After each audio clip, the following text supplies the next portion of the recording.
ইঁদুর নাকি নিজেকে সিংহের মতো ভাবে। আজকে বিএনপির অবস্থা দেখে মনে হচ্ছে তারা ক্ষমতার মসনদে বসার পর জনগণকে তারা ইঁদুর আর নিজেদেরকে সিংহের মতো ভাবছে। আমরা পরিষ্কার ভাষায় বলি, জনগণকে সম্মান করতে শিখো। গণভোটের যে রায়, বাংলাদেশে এটি চতুর্থ গণভোট আজকের আলোচনায় এসেছে।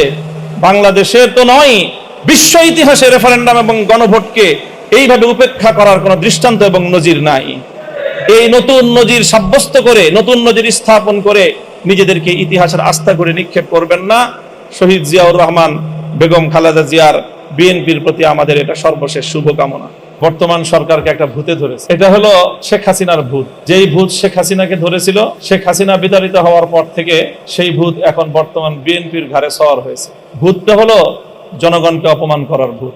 শেখ হাসিনার 15 বছরের শাসনামলকে যদি খুব সংক্ষেপে বর্ণনা করা হয়, তাহলে সেটা ছিল এদেশের জনগণকে নিয়ে উপহাস করা, জনগণকে যখন তখন যেভাবে ইচ্ছা সেভাবে অপমান করা।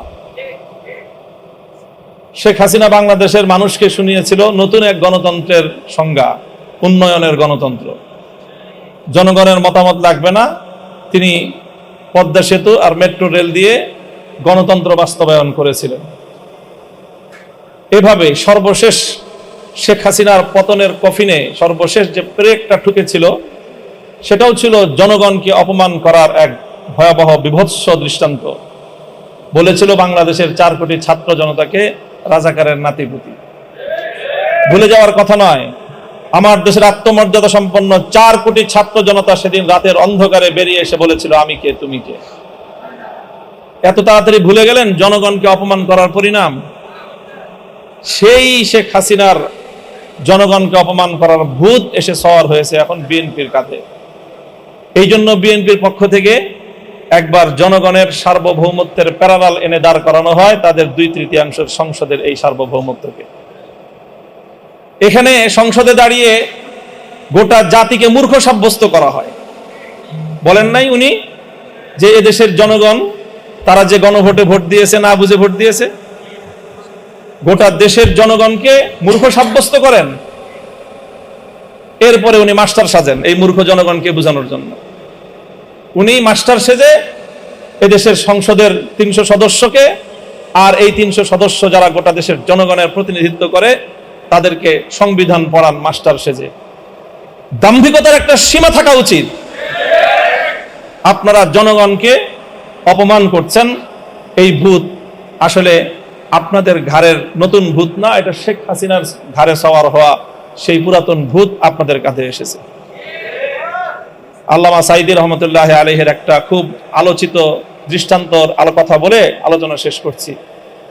ওই যে একটা আপনার বন্টনের গল্প শুনিয়েছিলেন না, যে সিংহ, গাধা আর শ্রীগাল মিলে একটা শিকার করেছে।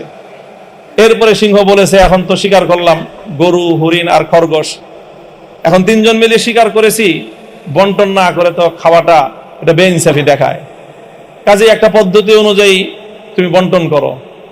গাধাকে বন্টন করতে দিল, গাধা বন্টন করলো, আপনি বড়, আপনি গরুটা খান, আমি মাঝাও, আমি হরিণটা খাই, আর ওই পাতি শিয়াল ও ছোট ও খরগোশটা খাক। তো সিংহ এক চর মেরেছিল, এক চরে তার ঘাড় উপরে পড়ে গিয়েছিল। এরপরে বললো যে শ্রীগালকে বললো, তুই ভাগ কর। কেন মহারাজ, কি ভাগ করবো? না না, আমি তো ভাগ ছাড়া খাবো না, আমি তো সিস্টেম ছাড়া খাই না, সাংবিধানিক পদ্ধতি বাস্তবায়ন হবে তারপরে সেটা আমি খাবো। শ্রীগাল বলল যে আপনি গরুটা দিয়ে সকালবেলায় আপনি ব্রেকফাস্ট করবেন, হরিণটা দিয়ে ডিনার করবেন, লাঞ্চ করবেন, আর খরগোশটা দিয়ে আপনি ডিনার করবেন। জিজ্ঞাসা করলো, এত সুন্দর বন্টন তোরে শিখাইছে কে? তো শ্রীগাল বলে, ওই যে একটু আগে যে গাধার পরিণাম আমাকে এই উত্তম বন্টন শিক্ষা দিয়েছে। হাসিনার ভূত যার কাঁধে ভর করেছে তাদেরকে বলতে চাই, হাসিনাকে অনেক মানুষ বলতো যে খুব রাজনীতি বুঝে। আমি তখনই বলতাম যে হাসিনার মতো বেকুব রাজনীতিবিদ বাংলাদেশে দ্বিতীয় কেউ জন্ম নেয়নি। 70 বছরের আওয়ামী লীগকে বাংলাদেশ থেকে ধ্বংস করে দিয়ে গিয়েছে শেখ হাসিনা। শেখ হাসিনা গাধার মতো ভূমিকা পালন করতে গিয়ে সীমান্তের অপর প্রান্তে গিয়ে পড়েছে। তোমরা শ্রীগালের মতো যদি সেই শেখ হাসিনার পথ অবলম্বন করার চেষ্টা করো, সেখান থেকে শিক্ষা গ্রহণ করো, তোমার পরিণাম ভিন্ন কিছু হবে না। ক্ষমতার মসনদে বসলে জনগণকে খুব ক্ষুদ্র মনে হয় না? ক্ষমতার মসনদে বসে শুনেছিলাম ইঁদুর নাকি নিজেকে সিংহের মতো ভাবে। আজকে বিএনপির অবস্থা দেখে মনে হচ্ছে তারা ক্ষমতার মসনদে বসার পর জনগণকে তারা ইঁদুর আর নিজেদেরকে সিংহের মতো ভাবছে। আমরা পরিষ্কার ভাষায় বলি, জনগণকে সম্মান করতে শিখো। গণভোটের যে রায়, বাংলাদেশে এটি চতুর্থ গণভোট আজকের আলোচনায় এসেছে। বাংলাদেশের তো নয়, বিশ্ব ইতিহাসে রেফারেন্ডাম এবং গণভোটকে এইভাবে উপেক্ষা করার কোনো দৃষ্টান্ত এবং নজির নাই। এই নতুন নজির সাব্যস্ত করে, নতুন নজির স্থাপন করে নিজেদেরকে ইতিহাসের আস্থা করে নিক্ষেপ করবেন না। শহীদ জিয়াউর রহমান, বেগম খালেদা জিয়ার, বিএনপির প্রতি আমাদের এটা সর্বশেষ শুভকামনা। এরপরও যদি আমাদের আর কিছু বলতে হয়, আন্দোলনের মাঠে কথা হবে, রাজপথে আমরা তোমাদেরকে মোকাবেলা করবো ইনশাআল্লাহ। আপনাদের সকলকে অসংখ্য ধন্যবাদ। এবং 11 দলীয় ঐক্য যে অব্যাহত এই গণভোটের রায় কার্যকর করার জন্য যা যা করতে হয় তাই করবে ইনশাআল্লাহ। 11 দলীয় ঐক্যের শরিক দল বাংলাদেশ খেলাফত মজলিস ইতিমধ্যে আগামী 24শে এপ্রিল সোহরাওয়ার্দী উদ্যানে গণসমাবেশের ডাক দিয়েছে। এভাবে পর্যায়ক্রমে আমরা ইনশাআল্লাহ এই গণভোটের রায় কার্যকর করেই ঘরে ফিরব। সকলকে সেই আন্দোলনের পথে থাকার উদাত্ত আহ্বান জানিয়ে বক্তব্য শেষ করছি। আসসালামু আলাইকুম ওয়া রাহমাতুল্লাহ।